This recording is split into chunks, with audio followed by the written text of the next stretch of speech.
নমস্কার, শান্তনু হাজরা বলছি। কমরেড, আপনারা ডান দিকের জায়গাটি ছেড়ে দেবেন। ওখানে আমাদের দক্ষিণ চব্বিশ পরগনার কমরেডরা আসবেন। তারা এসএন রোড হয়ে শিয়ালদা চলে যাবেন। বর্ধমান বাঁকুড়া এলাকার হাতেই চলে এসছে। এগুলো বলছি কেন, আগামী 20 তারিখে, এপ্রিলের 20 তারিখে বামফ্রন্ট ব্রিগেড সমাবেশের ডাক দিয়েছে। সালাম বামফ্রন্ট। সেলিম না এলে সালাম পেতেন না।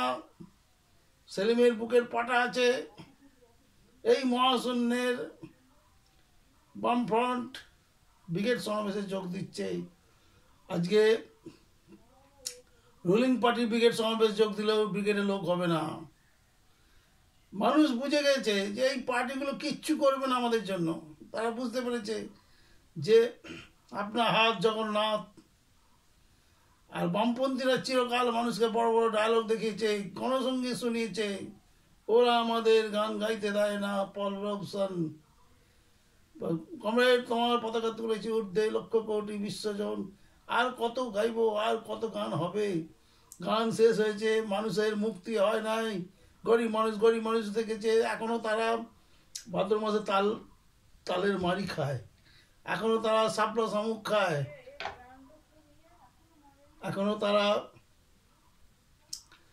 চেষ্টা করে আর 5 জনের মতো বাঁচবো। এই চেষ্টা করতে করতেই তারা মরে যায়। এই কাঙালিদের নিয়ে ব্রিগেড সমাবেশে ডাক দিয়েছে বামফ্রন্ট। মহাশূন্যের বামফ্রন্ট তাদের কাছে মহাশূন্য থেকে লোক পাঠিয়ে দেবে। আচ্ছা, মমতা লোক ভাড়া দেবে না তো, ধার দেবে না তো? তাহলে কিন্তু ভারতের ইতিহাস বা পশ্চিমবঙ্গের ইতিহাস আবার নতুন করে লেখা হবে। সবাই বুঝতে পারবে একবার হয়েছিল বামফ্রন্ট জনতা পার্টিকে সাপোর্ট দিয়ে প্রচুর সমাগম করিয়েছিল। একবার ওই হাতি দল অর্থাৎ মায়াবতীর দলকে সাপোর্ট দিয়েছিল। কমরেডদের রিকোয়েস্ট করেছিল যে আপনারা মায়াবতীর দলকে সাপোর্টে তাদের জন্য ব্রিগেডে লোক বাড়ান।